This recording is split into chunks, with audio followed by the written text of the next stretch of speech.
இந்த பழத்தை சாப்பிட்டு வர இரத்தச்சோகை குணமாகும்.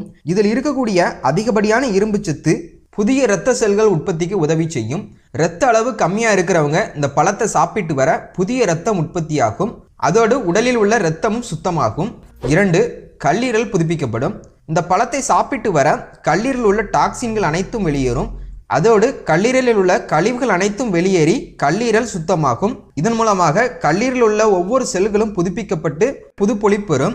ஸோ கல்லீரல் சம்பந்தமான பிரச்சனையால் அவதிப்படுறவங்க இந்த பழத்தை சாப்பிட்டு வர மிகவும் நல்லது. 3.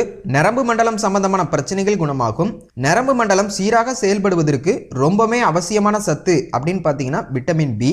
சொடக்கு தக்காளியில் பார்த்தீங்கன்னா வைட்டமின் B1, B2, B3 சத்துக்கள் அடங்கி இருக்கு.